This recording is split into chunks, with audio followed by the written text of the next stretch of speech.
Hey everyone, thank you so much for coming and checking in on my channel. Today I'm going to be starting the first in what I hope will be a series of stay-at-home tutorials or DIYs, if you'd like to call it that. I basically want to provide people with an avenue of creativity where they can learn something new that also keeps you safe and practicing social distancing while we deal with this COVID-19 crisis. So, with that being said, hope this goes somewhat well. Here we go. Today we're going to be making dice bags. I call them dice bags, but honestly, I mean, it's just a nice little pouch that you can keep your spare change in.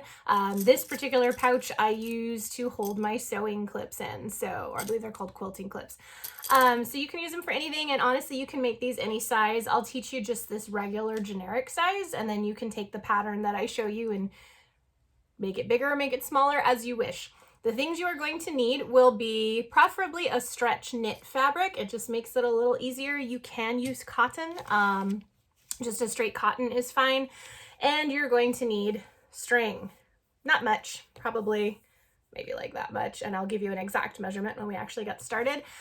This string is from something that I also purchased at Joann's, but I'm sure you can get it on Amazon or an alternate website. In fact, I'll post in the link below where you can get these if you are interested. This is way too much for what we're going to do, but if you plan on making a ton of these bags, then hey, go for it.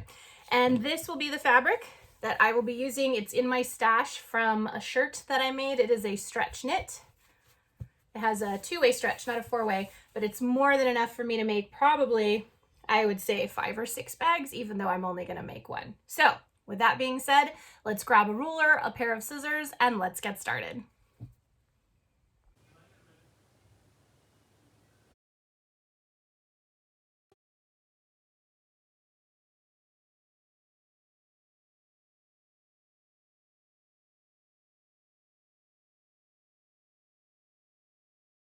The first thing you should do is take your string and close off the ends with Scotch tape. Basically cut a small piece, put it on the end of the string, and then wrap the tape around nice and tight so that the string won't unravel when you use the bag. Clip the ends as needed, and you are ready with that portion of the project. Next, you're going to take the 2 rectangular pieces and pin them together. You're going to fold the fabric in half and clip or pin as needed on both the outer fabric and the fabric lining.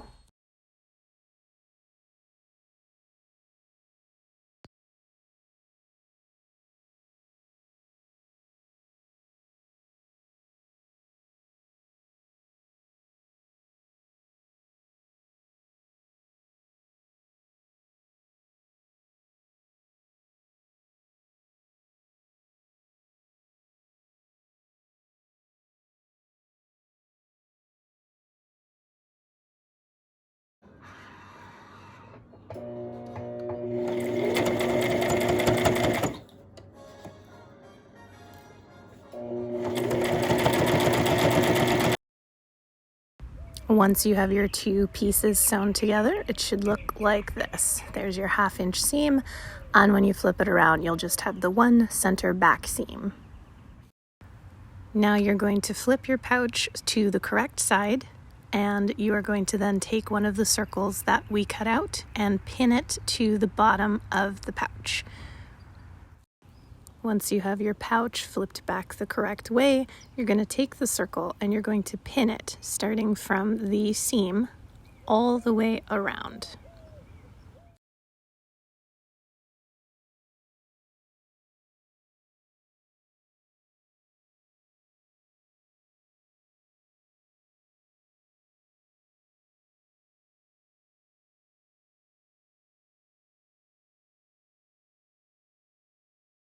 Once it's pinned in place, you can see that your pouch has a nice bottom, and you'll probably want to flip it inside out just to make sure that everything aligns and that everything is held in place with the pin, so when you sew it, it's an easy 1-2 shot.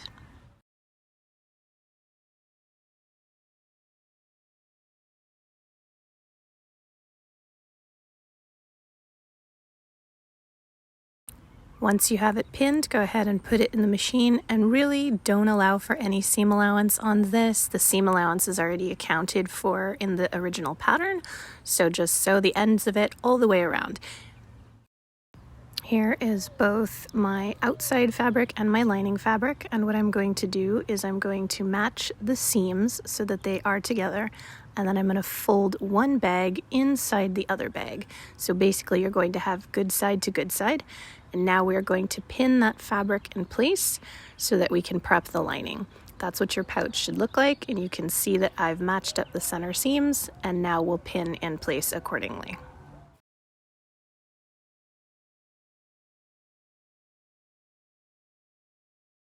Now sew it together, but leave a 1/4 inch opening so you can pull the fabric back out. Here I have the fabric and the little opening that I left, and what I'm going to do is basically just pull the fabric out so that it's basically sewn together in one long piece.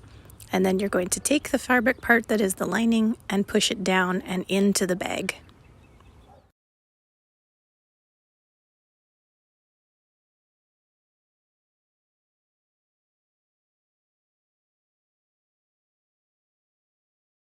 Right here I left a small opening, and that's what we're going to use to insert the drawstring and keep it nice and tidy. Once the fabric is folded how you want it, you are going to measure 1/2 inch down from the top of the bag and pin all the way around the bag. This will create the casing that our drawstring will be put through.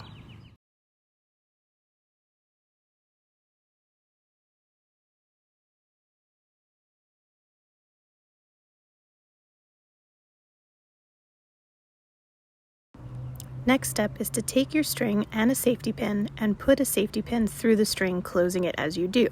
You're then going to take the safety pin and push it through that opening that we left in the bag, and then slowly push the pin and the string all the way through the channel we created.